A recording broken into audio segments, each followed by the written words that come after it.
India, being the cradle of one of the oldest civilization in the world, has a tradition that is embedded in the science and technology. Science and technology, an ancient Indian land well balanced the wisdom and knowledge of sages and seers, of rishis and researchers, of scholars, scientists whose scientific knowledge is preserved in the Vedas, Ayurveda, and other ancient granths. Today, many centuries later, and the 75 years after achieving independence, India has come a long way as she gears up to provide and deploy high-tech solutions in several key areas, including education, healthcare, transport, etc., to all citizens, reaching even to the marginalized communities.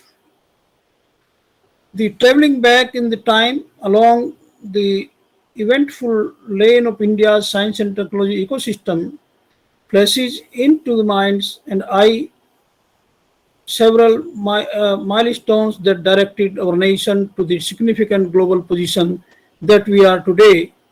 The stalwarts who stand out include Pandit Jawaharlal Nehru, the first Prime Minister of India, who initiated several reforms in higher education and science and technology and was particularly instrumental in setting up the Indian Institute of Technology. The first one was inaugurated in 1951 at IIT, that is called IIT Kharagpur. Uh, the contribution of Dr. Maulana Azad cannot be ignored when we talk about development of sciences. India propelled herself into the domain and space right from the 1960s, and through diplomatic ties with the Soviet Union, planted the seed of the Indian Space Research Organization, ISRO, simultaneously advancing nuclear capability. The Einstein said, "We owe a lot to the ancient Indians, teaching us how to count, without which most modern scientific discoveries would have been impossible." So if that is the saying of Einstein, then certainly we have to justify this saying. Uh, these are some of the Indian scientists who have contributed a lot for development of science in India, if we start from the left hand side, Jagdish Chandra Bose, Dr. P.C. Ray, Satyen Bose, Meghnad Saha, Mahalonimis, then G.C. Bhattacharya, Anand Mohan Chakravarti, Subhash Mukhopadhyay, Dr. C.V. Raman, Dr. Hargobind Khurana, Homi Jahangir Bhabha, Vikram Sarabhai, Subramanian Chandrasekhar, Srinivas Ramanujan, Dr. Ashok Sen, a leading mathematician, Dr. Shankar Chatterjee, Dr. Venki Ramakrishnan, Jayant Narlikar, Dr. Kalam, and many more. So, one of the oldest civilizations in the world, the Indian civilization has a strong tradition of science and technology. Ancient India was a land of sages, as I said, and seers, as well as a land of scholars and scientists. And the research has shown that from making the best steel in the world to teaching the world to count, India was actively contributing to the field of science and technology centuries long before modern laboratories were set up. Many theories and techniques discovered by the ancient Indians have created and strengthened the fundamentals of modern science and technology, while some of these groundbreaking contributions have been acknowledged and some are still unknown to most. I am a teacher in Delhi University for almost 4 decades, and I take pride in telling that there are several stalwarts in the country, in this university, who have been instrumental in shaping this Indian science. And one of them is Dr. Shanti Swarup Bhatnagar, who was head Department of Chemistry, University of Delhi during 1941 to 44. And during this period, he was able to establish CSIR or many other laboratories. Similarly, Dr. D.S. Kothari was a professor of reader in physics and professor in physics and head of Department of Physics. He was instrumental in developing DRDO from the same buildings here. The DRDO, CSIR, and many other labs, ICMR and IARI, they were developed from the old chemistry and physics department buildings where the departments are housed today. So in the past more than 7 decades, India has built satellites and sent probes to Moon and Mars, established nuclear power stations, acquired nuclear weapon capability, and demonstrated firepower in the form of a range of missiles. And at the same time, the scientific research combined with the favorable public policies has made India self-sufficient in production of the food, milk, fruits and vegetables, drugs and vaccines. And all this has had great social and economic impact and directly and indirectly touched the lives of ordinary Indians. Development in the communications and information technology have enabled timely forecast of weather and early warning of cyclones, saving thousands of lives. Uh, these are all results of investment made in scientific research soon after the independence and science politics network built in decades prior to that. Investment in scientific research was 0.1% of GDP in 1947, then it went up to 0.5% in less than a decade. Scientists like Shantiswarup Bhatnagar, Dr. Baba, P.C. Mahalanobis not only built scientific institutions but also helped and shaped the scientific policies. I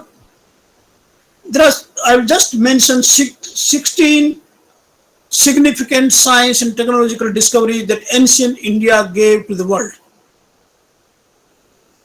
In that, if you see the first one, the idea of zero. Nobody in the world knew what is zero.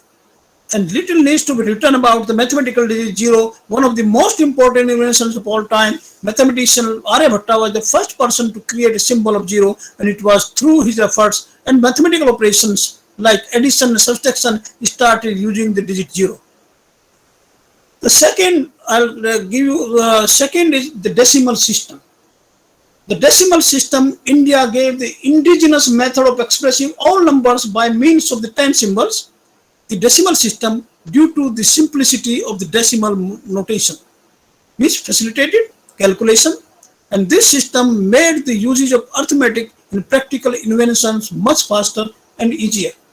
So this is a very major contribution of India for the development of science and mathematical science all over the globe. Then numeral notations. India, or the Indians as early as 500 BC, had devised a system of different symbols for every number from 1 to 9. And this notation system was adopted by the Arabs, who called it the Hind numerals, and centuries later, this notation system was adopted by the Western world, who called them the Arabic numerals, as it reached them through the Arab traders. The fourth is the Fibonacci numbers. So these Fibonacci numbers and the sequence first appear in Indian mathematics as a Matra Meru, which was mentioned by Pingala in connection with the Sanskrit tradition of prosody, and later on the methods for the formation of these numbers were given by the mathematician Virahanka, Gopala and Hemchandra. Much before the Italian mathematician Fibonacci introduced the fascinating sequence to Western European mathematics. So this is a major contribution of India. Then binary numbers. The binary numbers is the basic language in which the computer programs are written. Binary basically refers to a set of two numbers, 1 and 0, and then the combinations of which are called bits and bytes. The binary number system was first described by the Vedic scholar Pingala in his book Chanda Shastra, which is earliest known Sanskrit treatise for prosody, the study of poetic meters and verse. The sixth is the Chakravala method of algorithm. This Chakravala method is a cyclic algorithm to solve indeterminate quadratic equations, including the Pell's equation, and this method for obtaining integral solutions was developed by Brahmagupta, one of the well-known mathematicians of the 7th century CE. Another mathematician, Jayadeva, later generalized this method for a wider range of equations, which was further refined by Bhaskara II in his Vijayanagara treatise. Then the seventh, the ruler measurements. The excavations at Harappan sites have yielded rulers or linear measures made from ivory and self, marked out in minute subdivisions with amazing accuracy. The calibrations correspond closely with Hasta increments of 13/8 inches and traditionally used in the ancient architecture of South India. And ancient bricks found at the excavation site have dimensions that correspond to the units on the rulers. So the ruler, now we say 12 inch, it used to be 13 inch in the earlier days. Eighth is the theory of atom. Maharishi Kanad. Maharishi Kanad was one of the notable scientists of ancient India who said and devised the atomic theory centuries much before the John Dalton was born. He speculated the existence of Anu, or a small indestructible particle, much like an atom. He also stated that Anu can have two states, absolute rest and state of motion. Today we call them in science excited state. So, state of motion. He further held that atoms of the same substance combined with each other in a specific and synchronized manner to produce Dyanka, diatomic molecules, and Trenka, triatomic molecules. So these are what the discoveries long ago India has given. Then heliocentric theory. The mathematicians of the ancient India often applied their mathematical knowledge to make accurate astronomical predictions. The most significant among them was Aryabhatta, whose book Aryabhatiya represented the pinnacle of the astronomical knowledge at the time. He correctly propounded that Earth is round and it rotates on its axis and revolves around the sun. So that was the discovery of India, and that is the heliocentric theory. He also made predictions about the solar and the lunar eclipses, duration of the day, as well as distance between the earth and the moon. So much before the world knew about it, our mathematicians, the scientists, they discovered this advanced science. So 10th is Wood's steel, a pioneering steel alloy matrix developed in India. That is, a Wood's steel is a crucible steel characterized by a pattern of bands that was known in ancient world by many different names such as Ukku, Hindwani, and Sirikara. It was produced by the Tamils of the Chera dynasty. Then the finest steel of the ancient world was made by heating black magnetite ore in the presence of the carbon in a sealed clay crucible which was kept inside a charcoal furnace. So this was the discovery of India. Then zinc. Smelting of zinc was a great discovery of India. India was the first to smelt zinc by distillation process, an advanced technique derived from a long experience of ancient alchemy. The ancient Persians has also attempted to reduce zinc oxide in an open furnace but had failed.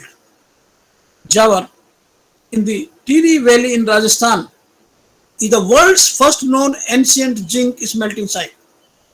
The distillation technique of the zinc production goes back to the 12th century AD and is an important contribution of India to the world of science.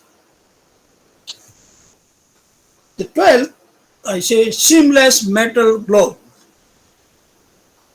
It is considered one of the most remarkable feats in metallurgy. The first seamless celestial globe was made in Kashmir by Ali Kashmiri ibn Luqman in the reign of Emperor Akbar. In a major feat in metallurgy, Mughal metallurgists pioneered the method of lost wax casting to make 20 other globe masterpieces in the reign of Mughal Empire.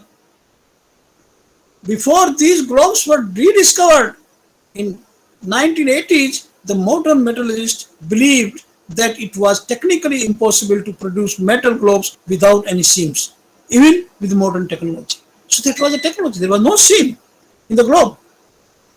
Then the plastic surgery. We have heard about Susurta, written by Susurta in the 6th century BC. Susurta Samhita is considered to be one of the most comprehensive textbooks on ancient surgery. The text mentions various illness, plants, preparations, and cures along with complex techniques of the plastic surgery, and the Susurta Samhita most well-known contribution to the plastic surgery is the reconstruction of the nose, known also as rhinoplasty. So these were all discovery of India. Then India was much ahead in the surgery, the cataract surgery.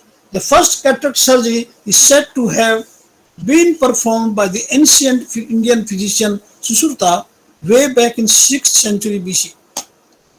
To remove the cataract from the eye, he used a curved needle and called it a Jabamukhi Slaka to loosen the lens and push the cataract out of the field of vision. The eye would then be bandaged for a few days till it healed completely, and Susurta's surgical works were later translated to Arabic language, and through the Arabs, his work were introduced to the West. Ayurveda. Long before the birth of Hippocrates, Chark Samhita or the Chark authored a foundational text, fundamental textbook, the Chark Samhita on the ancient science of Ayurveda. Referred to as the father of Indian medicine, Charak was the first physician to present the concept of digestion, metabolism, immunity in his book. The Charaka's ancient manual on preventive medicine remained a standard work on this subject for 2 millennia.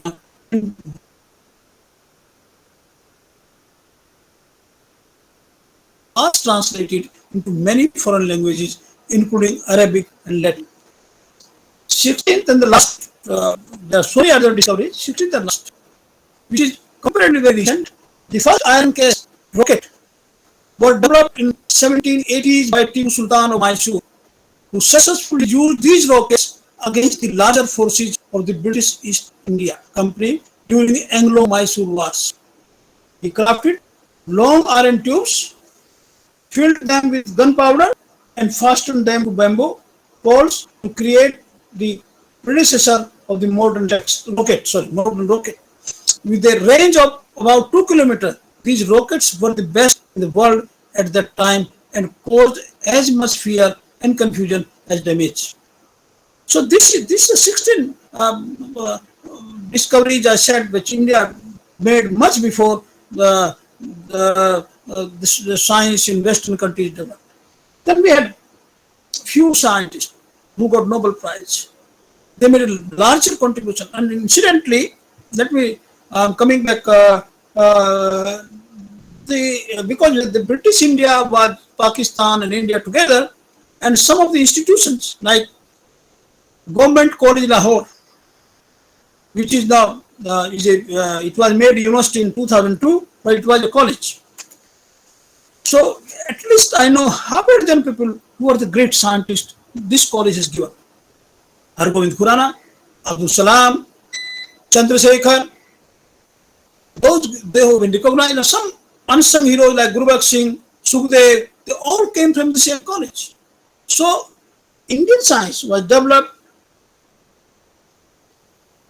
in the northern part of India, British India, and also some other West Bengal, the Chennai, all these places are where the Indian science developed. This Ronald Ross, he is a born Indian. He was born in Almora, now in Uttarakhand, in 1857. Ronald Ross was the first person to get a Nobel Prize in 1902 because Nobel Prize started in 1901. So Ronald Ross, he was a British medical doctor, but he was born in India. He was working in Calcutta. He was working in Simla. He got Nobel Prize for his discovery in 1902 for his work on the transmission of malaria, because this malaria experiments he carried out in Calcutta, and he became the first British Nobel laureate and the first born outside Europe. He was born in Almora, and his discovery of the malaria parasite in the gastrointestinal tract of the mosquito in 1897 proved that malaria was transmitted by mosquitoes and laid the foundation for the method of combating the disease. So it was an unchallengeable disease, but now the malaria is under control in India. Then the second is, we talk about Dr. Raman, C.V. Raman. He was born in 1888 and died very early in 1970. He was an Indian physicist known for his work in the field of light scattering. He used a spectrograph that he developed, and that he developed was with the help of K.S. Krishnan. K.S. Krishnan incidentally was a professor of physics in Delhi University. K.S. Krishnan was the first person who was appointed first director of National Physical Laboratory housed in Physics Department of Delhi University. So the K.S. Krishnan discovered that when light traverses a transparent material, the deflected light changes its wavelength and frequency. Dr. Raman was not a scientist originally, he was a revenue officer. And this phenomenon, a hitherto unknown type of scattering of light, which they called modified scattering, was subsequently termed as Raman effect or Raman scattering. For this, Dr. C.V. Raman got Nobel Prize in 1930 for physics for his discovery and was first Asian to receive a Nobel Prize in any branch of science. Dr. Khurana, with whom I have been closely associated, Hargobind Khurana, he has been one of my mentors and he is a great man. Dr. Khurana, as I said, he was also from Government College Lahore. Professor Gurubaksh Singh, the founder Vice Chancellor of Central University of Hyderabad and Vice Chancellor of University of Delhi during 80 to 85, and Dr. Khurana, Dr. Sukhdev. They used to work in Government College Lahore with Dr. Man Singh, and they published 5 papers together, which are present today in the museum of the MIT in US. So Dr. Khurana basically developed his interest for science when he was not recognized in India. He told me several times that he cried when he wanted a job in India, came to the Department of Chemistry at University of Delhi, and the then Head Department was so powerful. Maurice Guire used to be the Vice Chancellor, they did not appoint him even a lecturer. Anyway, Dr. Khurana, Dr. Gurubaksh Singh, Abdul Salam, 100 students were selected by Pandit Nehru in different disciplines, not only science.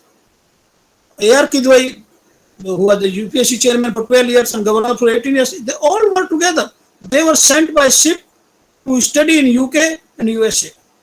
Dr. Khurana incidentally wanted to go to US, but for some reason he got down in UK and he did his PhD in UK.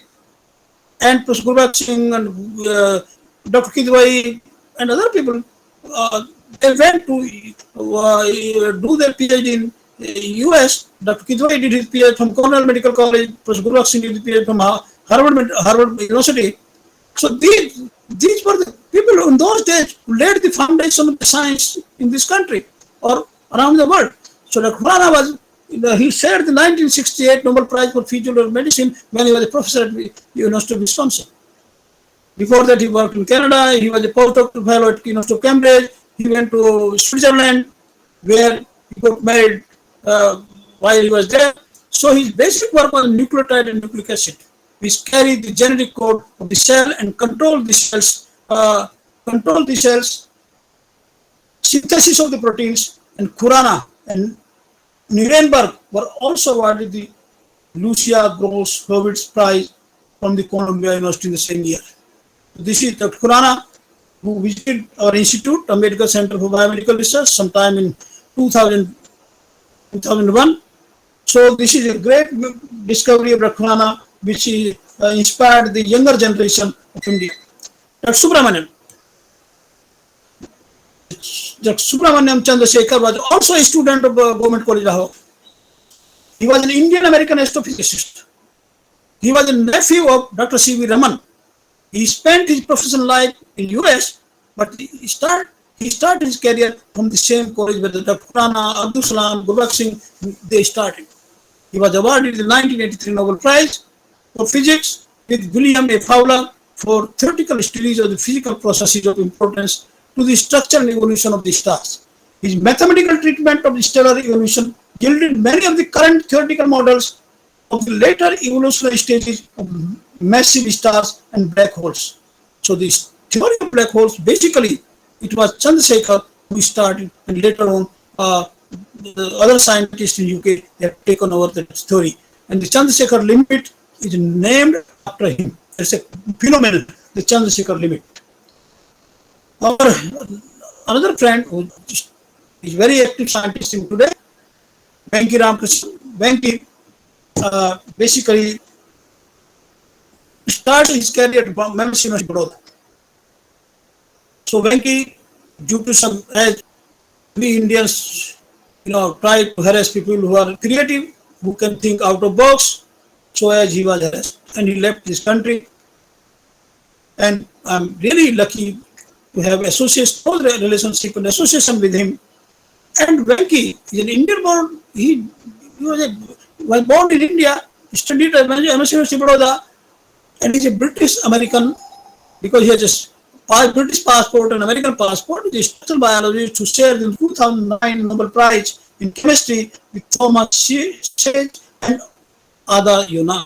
Ada Yona is a dynamic lady for studies of the structure and function of the ribosomes.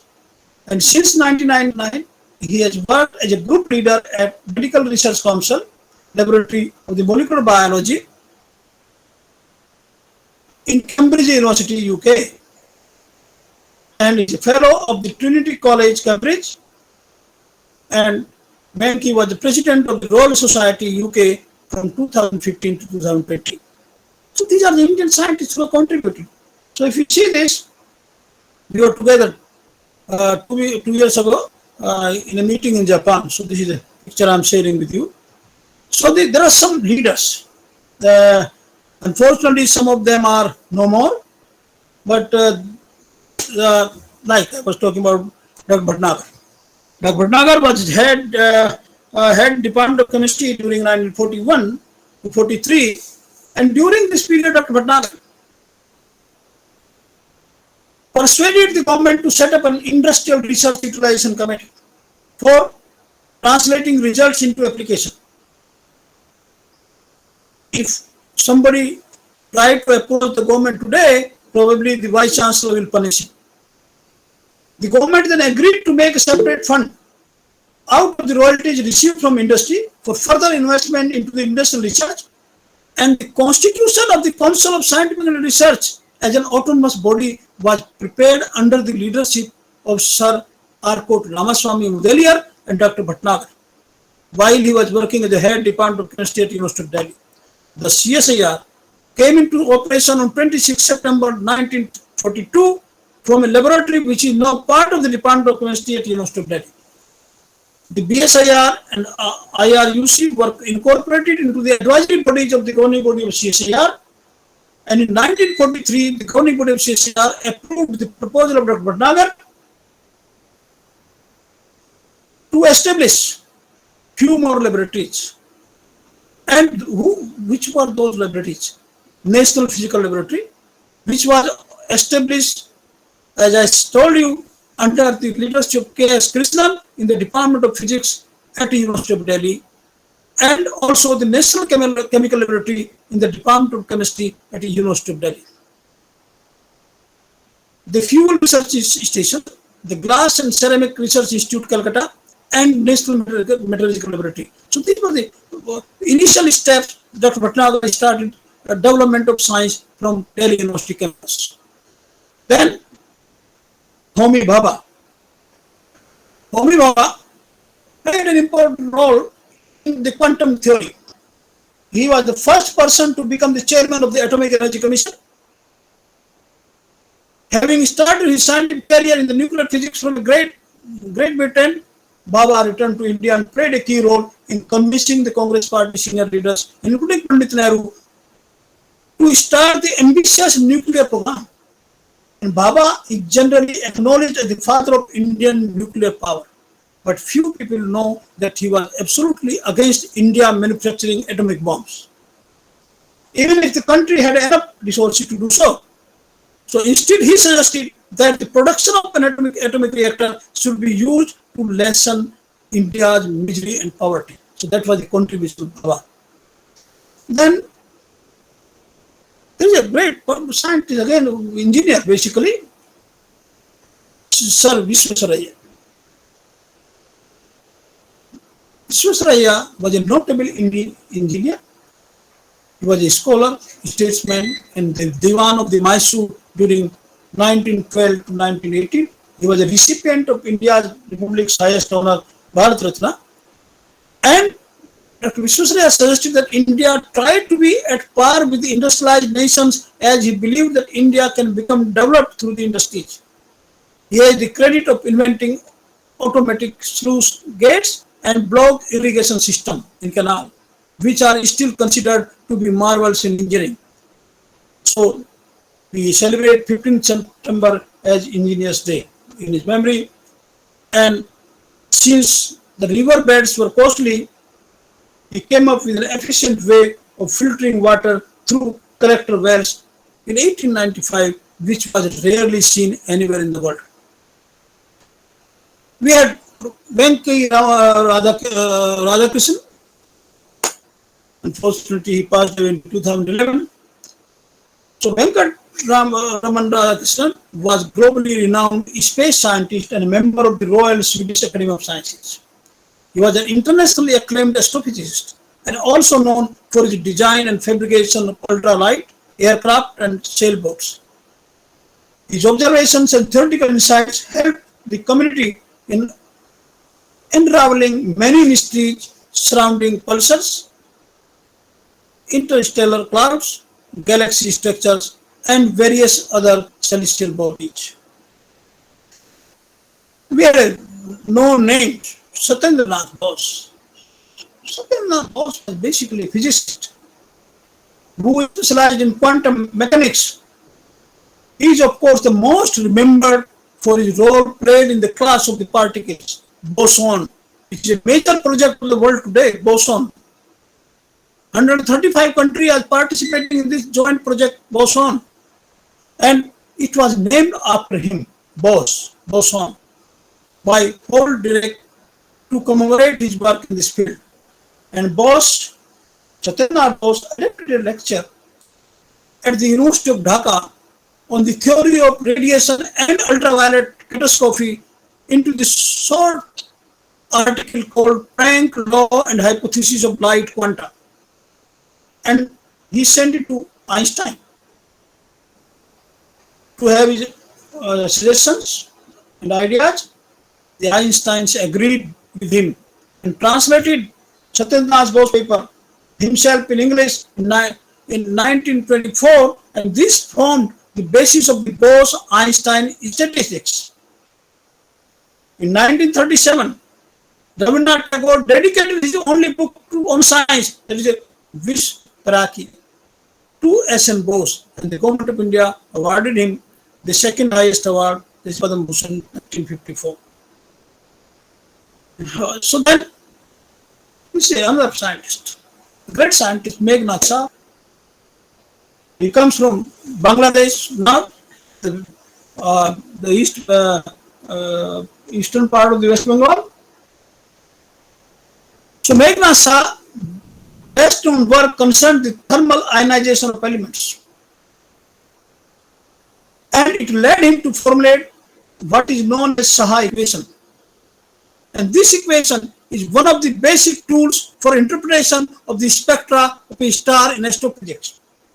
By studying the spectra of various stars, one can find their temperature, and from that, using Sahaj equation, determine the ionization state of various elements making up the star.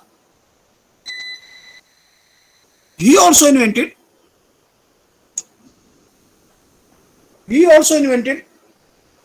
an instrument to measure the weight and pressure of the solar rays. But no, you may not be knowing, he was also the chief architect of the river planning in India. He prepared the original plan for the Damodar Valley project.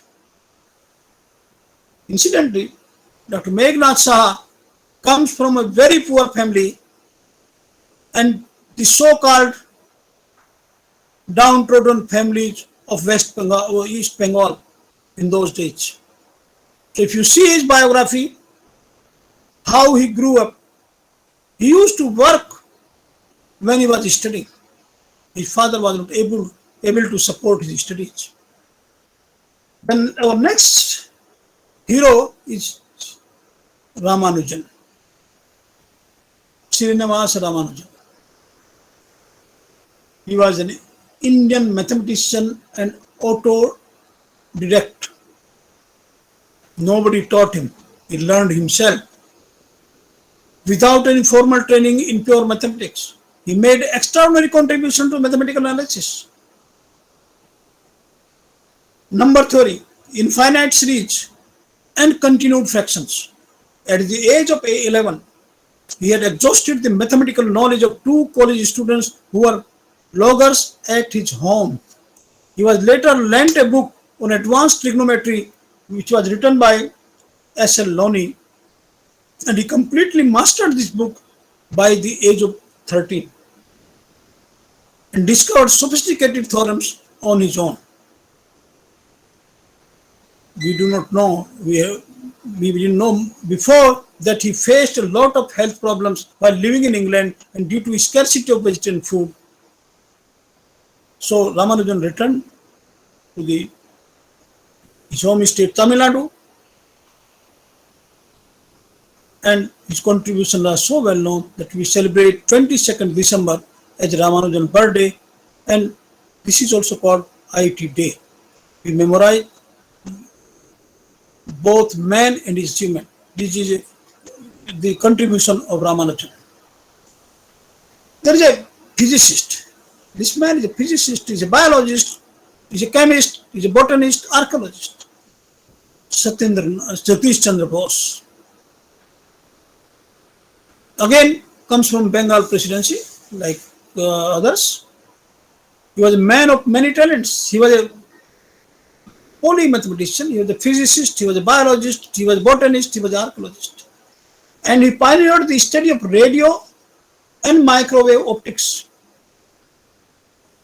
He made important contribution to the study of plants and laid the foundation of the experimental science in the Indian subcontinent. He was the first person to use semiconductor junctions to detect radio signals and thus demonstrated wireless communication for the first time. What is more? He is also probably the father of the open technology.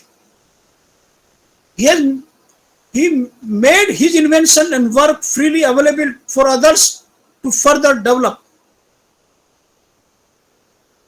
His reluctance for patenting his work in the were legendary.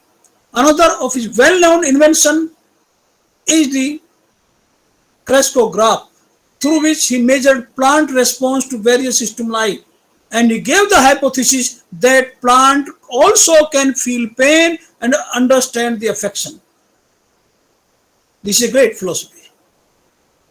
We feel that only the human beings can feel pain, and only the human beings can understand affection. But it's Dr. Bose who said no. The plants can also feel pain and understand affection, and this discovery is such a discovery is nobody could think of in the world. Vikram Sarabhai, the another great man, to whom we say the father of India's space program, was instrumental in the setting up of the ISRO. He successfully convinced the Indian government of the space program. He was also given the awards Padma Bhushan. While everyone knows of his primary role in the establishment of ISRO, perhaps many of us do not know that he was also the force behind the establishment of many other Indian institutes of repute, particularly if you see Indian Institute of Management, Ahmedabad. So he was, these people not only the scientists, they were institution builder. So he was a person who developed IIM Ahmedabad and the Nehru Foundation for the Development.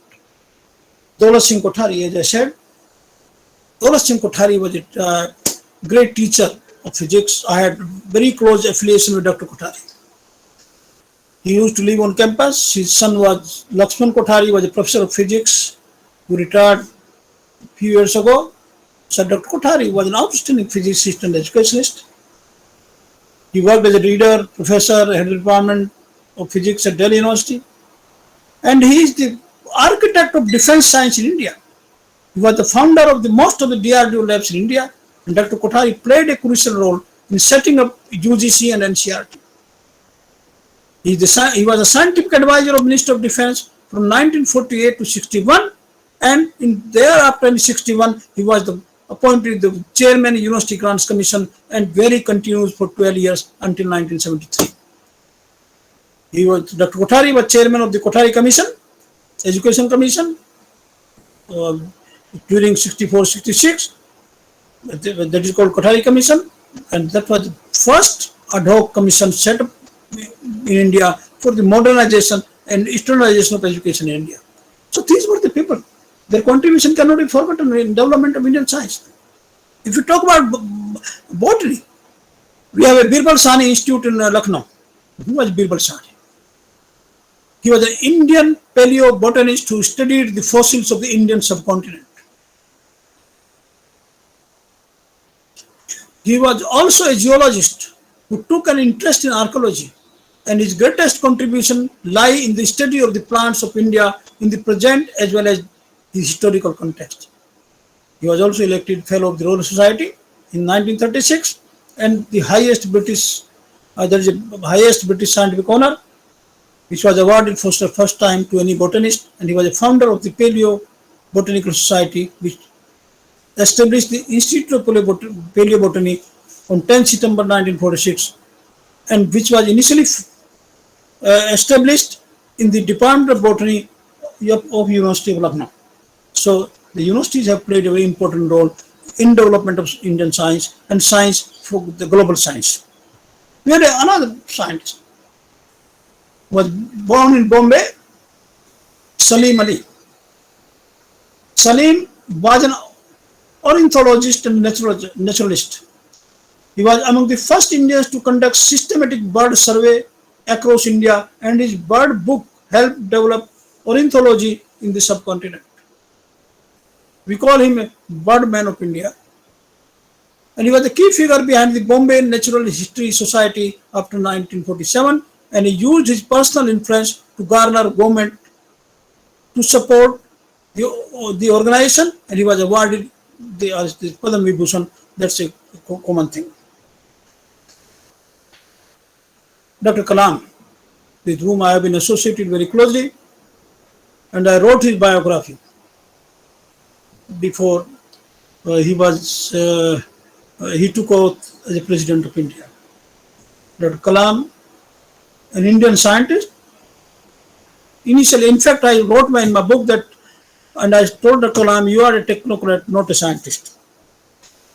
But he was really great scientist who worked as an aerospace engineer with Defense Research and Development Organization, DRDO, and Indian Space Research Institute. He started his career as a technician in Dehradun after his diploma in engineering. He was not a graduate. Dr. Kalam never had a graduate degree. Kalam started his career by designing a small helicopter for the Indian Army. He was also the part of INCO SPAR committee working under Vikram Sarabhai. He was interviewed by Vikram Sarabhai. He was interviewed by Professor M.G.K. Menon. Those were the great people who nurtured him.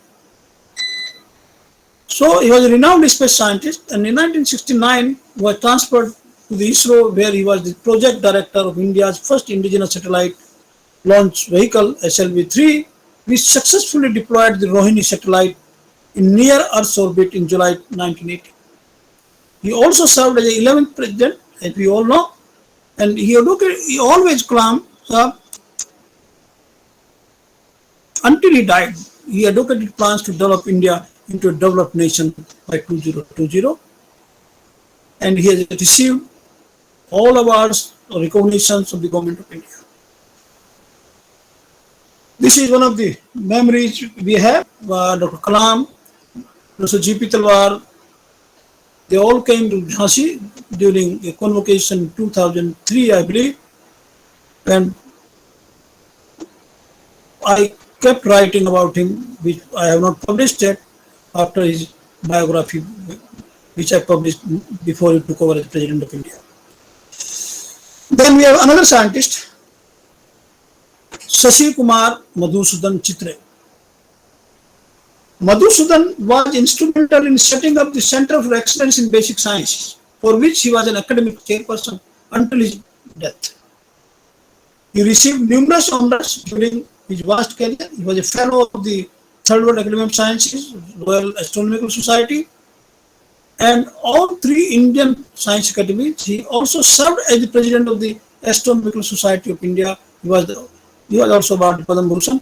And Chitre served on the board of trustees of J.N. Tata Trust and worked as an honorary executive director of Homi Bhabha Fellowship Council.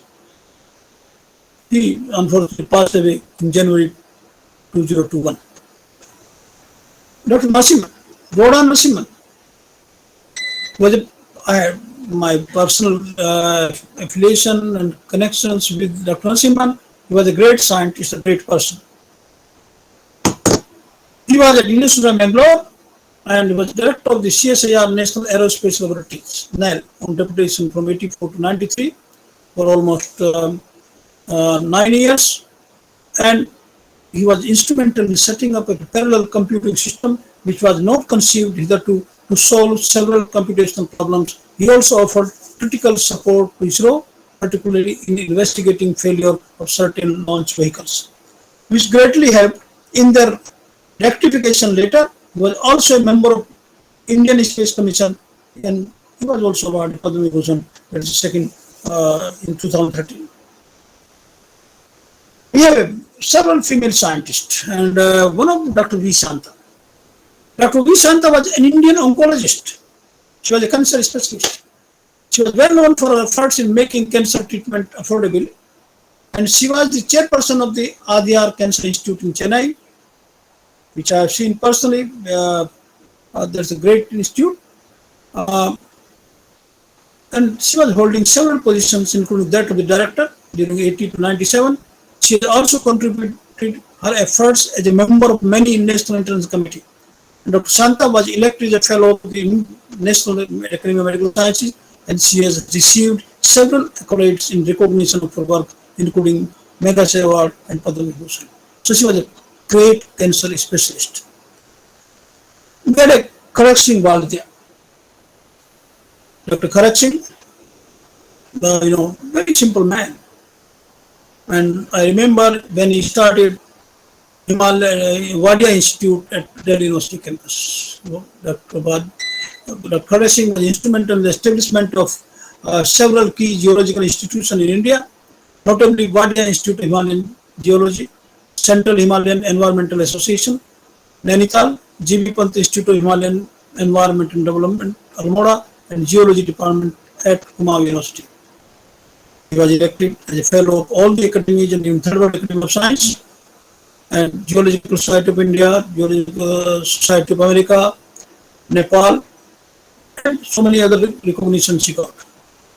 His studies have greatly contributed to the understanding of the paleogeography of the region and shed light on geodynamics.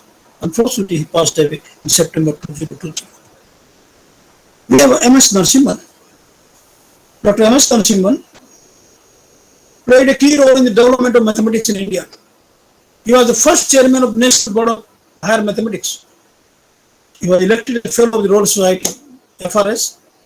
He was also the fellow of all the three academies in India, and also recipient of the French National Order of Merit and the Padma Award. And to date, he is the only Indian to win King Faisal International Prize for Science from Saudi Arabia, which he received jointly with Simon Donaldson of Imperial College. So Dr. Narasimhan also come from Chennai, also the Madras Presidency.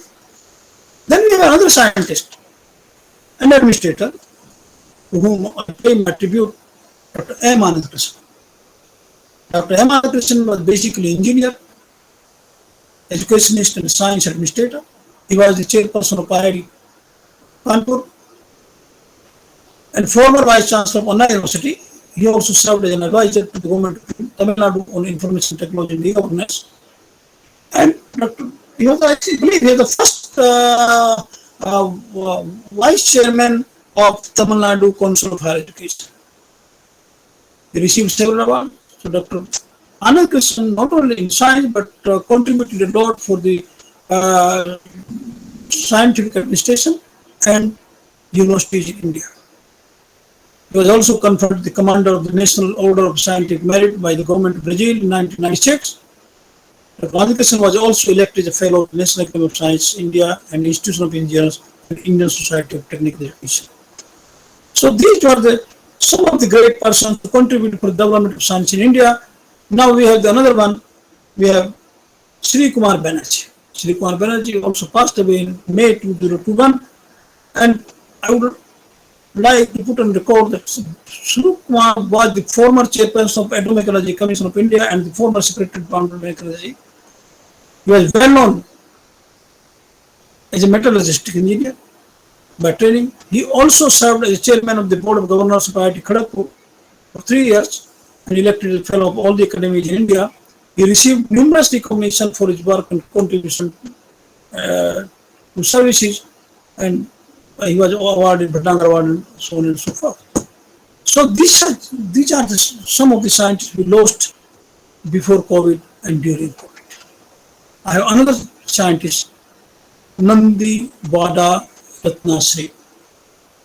Ratnasri played an important role. His contribution has been towards the preservation of the Jantar Mantar. Jantar Mantar is an observatory. It was established by Raja Savai Jai Singh. She and her team have been instrumental in enabling the accessibility to the general public. She firmly believed that astronomy outreach carried out at archaeoastronomy heritage sites and through archaeoastronomy instruments had immense potential for wider communication and appreciation. Acknowledging Ratnasri's role in this, the Archaeological Survey of India appointed her to the committee overseeing the restoration of Jantar Mantar in New Delhi. And Ratnasri also worked with the National Council of Science Museums, advising them on astronomy-related exhibits and activities at various science centers. So unfortunately, we lost Ratnasri in May 2021. Then we had I had a good friend, a scientist, Govind Sarup. Govind Sarup comes from UP, Thakurdwara. I had a close association. We used to meet in Nobel Laureate Conclave quite often, and before that. So, Dr. Sarup was a radio astronomer. He discovered the type U solar burst. A recipient of Padma Shri and Lifetime Achievement Award from the Department of Epidemiology, was a promoter of all-inclusive approach to teaching science. And Dr. V.G. Bhile and Dr. Sarup for 5 years they started 5 years integrated program for intensive education in science, which led to the establishment of all these ISERs. Because after Indian Institute of Science Bangalore, there was no science institutes. Now the government started 5 more ISERs: the Bhopal, the Mohali, the Calcutta, and so on and so forth. So Dr. Sarup was instrumental in establishing these ISERs. The another dynamic a charismatic lady I met several times. India will recognize her talent after some times. Shakuntala Devi comes from Bangalore. I met her quite a few times. She wanted to come to Jhansi, meet students, and unfortunately she also died in 2013. She was an Indian mathematician, not by training. She was a writer and mental calculator. I have seen how she used to see your face and then give calculations. So she was a human computer, and her talent earned her a place in 1982 edition of the Guinness Book of World Records. And the certificate for the record was given posthumously on 30 July 2020, despite Shakuntalaji achieving her world record on 18 June 1980 at Imperial College, London. Shakuntalaji was a precocious child, and she demonstrated her arithmetic abilities at the University of Mysore without any formal education. Shakuntalaji strove to simplify numerical calculations for students. She wrote a number of books in her later years, including novels as well as the text about mathematics, puzzles, and astrology. And she wrote the book, The World of the Homosexuals, which is considered the first study of homosexuality in India. So these were the persons who contributed for the Indian science. We also have our friend Dr. Swaminathan. Dr. Swaminathan is a great agriculture scientist, and I'm really happy that still he's maintaining good health, reasonably good health according to age. He was the Director General of ICAR. He's a plant geneticist, administrator, and humanitarian. Swaminathan is a global leader of the Green Revolution.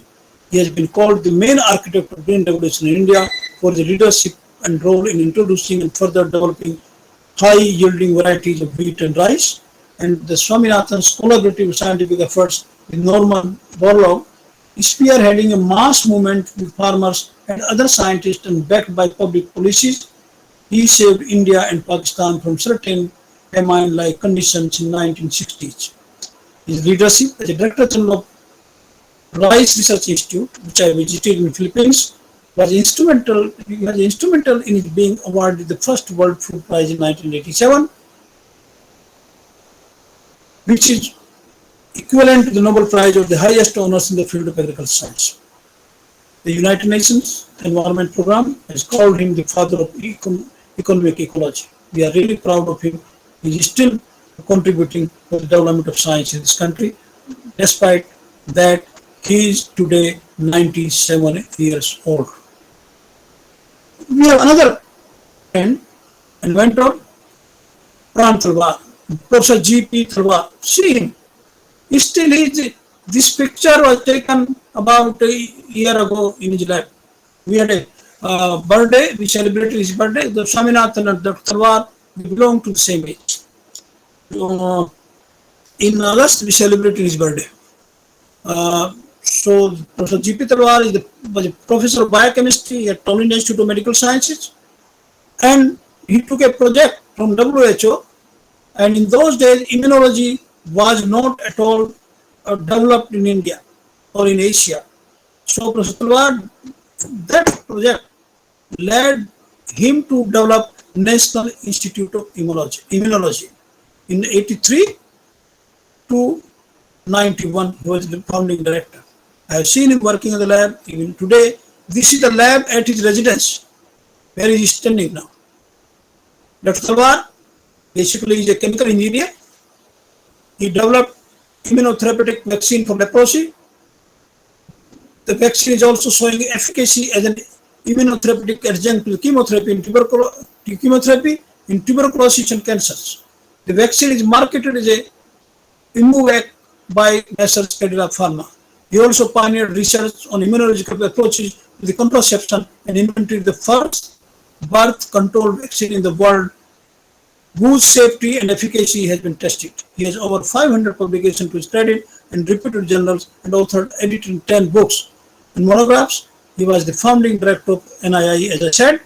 But the great thing is that when Dr. Talwar, after his superannuation in NII in 91, He made two houses, one for director, one for himself, and he was kicked out from the NII. Then he started his lab at his residence in scenic farms close to the IGNOU. And Dr. Talwar is still working, even at this age, like a young student. He keeps 6, 7 students. He has a guest house, he has a lab, he has a housing for the lab staff, and still enjoying working even at this age. I'm really proud that we have such scientists who have contributed largely to the development of science globally. So this is the Dr. Talwar. We had a 6th World Congress on Non-Medical Sciences, and Dr. Talwar was one of the key speakers. You can see him there. And the another scientist I can see, although he's not Indian, the third from the right-hand side, he said Thomas Chang. Thomas Chang is a scientist at the in Montreal. So Thomas Chang was the first person in the world who developed artificial cell in 1956. When he was Dr. War and Thomas Chang, both are together with Dr. Hasnain, then Dr. War and Dr. Chang. So such scientists, they have contributed globally. He may not be Indian, he's a Chinese basically. So he's now in Montreal, even at this stage, he has an active lab at the McGill University.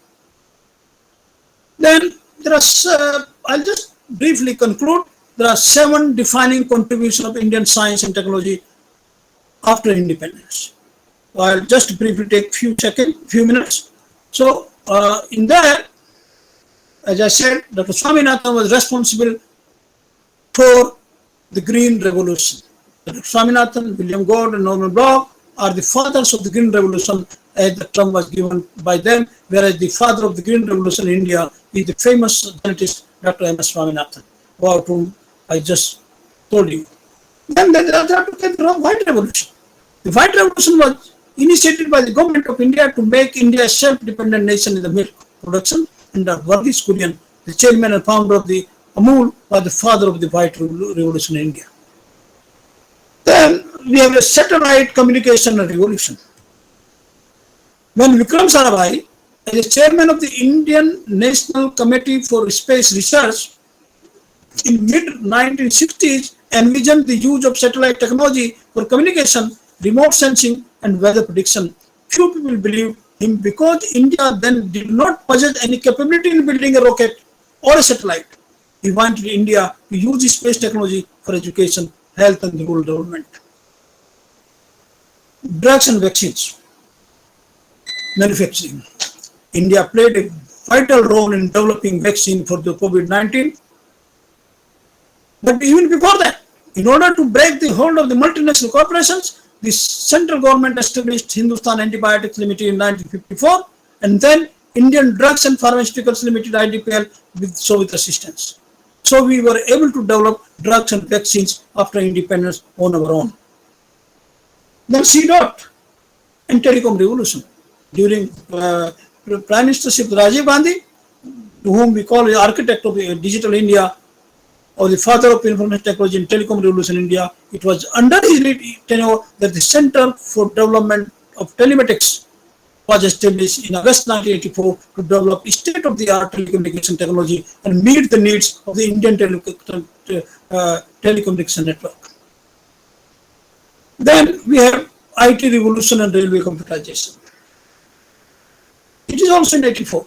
The policy providing the provision for software exports through the satellite links was approved by Mr. Gandhi's cabinet, but was announced by the government headed by Rajiv Gandhi on November 1984. And they have mentioned in the book the long revolution, the birth of the growth of the India's IT industry. Then there's the blue revolution. There's the green revolution, there's the white revolution, there's the green revolution. And for that green revolution, the blue revolution, Dr. Hiralal Chaudhary and Dr. Arun Krishnan, they are called the father of the blue revolution. Then I just, this is a COVID time, I'll take a few seconds in that, because the COVID-19 is currently creating a havoc on socio-economic landscape of the countries, which is pushing them to take rather forced decisions. And this decision in post-COVID-19 will directly and indirectly affect multilateralism through different aspects. Hence, the multilateralism should focus on the following points to re-establish in the post-pandemic world. So what are those points? The climate change. The COVID-19 has dethroned the biggest threats like terrorism for the nation, and now problems associated with the climate change are considered as above than all. And as the multilateral systems were not ready for problems like this pandemic earlier as well, the risks associated with climate change are going to be way greater. And as of now, the world is not ready for any further resilience. The loss and damage due to the climate change is going to severely affect both financial as well as the social securities. While many developed countries have some safety against losses occurring due to natural disasters, but in case of developing countries, these losses remain uninsured. This means that the mentioned gap between the developed and the developing states keeps on hiding the vulnerable under carpet for long. But in case of the extreme situation like COVID-19 pandemic, all states will be pushed towards the tipping points. Therefore, the climate risk map, especially for developing nations, should become a precedence for multilateralism. This map will enable these countries to plan for critical susceptibilities such as coasts, urban heat stress, water stress, crop loss, and biodiversity collapse, etc., and look for potential approaches to ensure the losses which might occur in case of stress. And these approaches would also permit provinces and the national governments to apprise their action plans on climate change with a deeper understanding of climate risk. Then we never, had a science diplomacy. I was in Russia for 10 days, and I had a meeting with several university presidents and directors, and also the president of the Russian Academy of Sciences. We came to the after discussion, we discussed with the Vice Chancellor of the University of Delhi, and finally it was decided that we should establish a Indo-Russian Center. Indo-Russian Center of the campus of Delhi University, which will be funded by Government of India and Russian government equally. So in that, the science diplomacy is of prime importance. There are three different aspects that have been evaluated from the perspective of the role of science: technology, innovation in foreign policy, diplomacy, and international relations, which are as follows. The science in diplomacy means there is a science in diplomacy as well.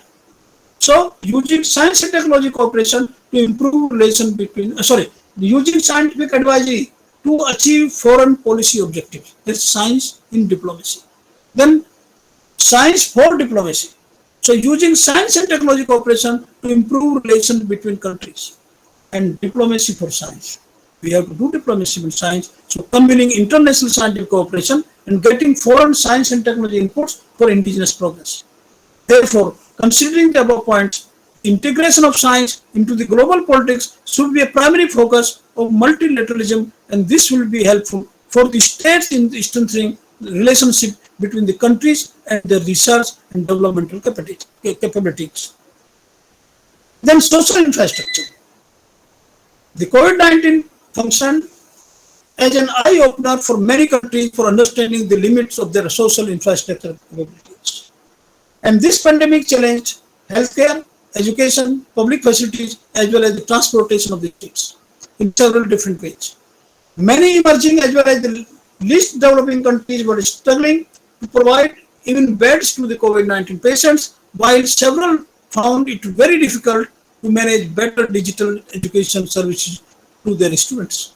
If you look at the statistics, India spends a total of 3.6% of the GDP on healthcare, public and private included, which is way lesser than Turkey 4.2%, China 5%, Russia 5.3%, Mexico 5.5%, and Brazil 9.2%. Therefore, learning lesson from the past The countries should work towards strengthening the G20 philosophy of leaving no one behind and thus supporting each other in building better social securities on ground which can further lead to multi-dimensional human development. Then the next I speak on it for a second, innovation centricity. The one thing that was common in all points is the role of innovation in the era of COVID-19, where it was for the mass sanitization, cashless payments, low-cost ventilator, working remotely, or finding a vaccine for treating coronavirus. Innovation has played a salient role in mitigating the problems which could have been worse.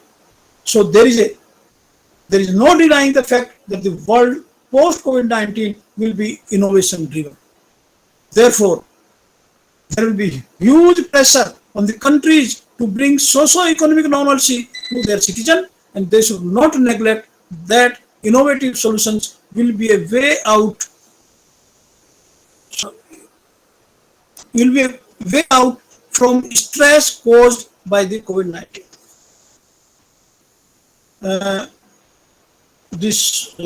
Reaching to the end of my lecture. This is the institute which we started, or I conceived in 1990, and it was inaugurated by the Prime Minister in March 1991. So we were the pioneering in providing biomedical education and research to the country. And this was the first institute to start MSc and MSc PhD combined degree program in biomedical sciences. And I'm happy to place on record that this Medical Center for Biomedical Research has played a very vital role in solving many health-related problems, which I can discuss when there is a separate lecture on science.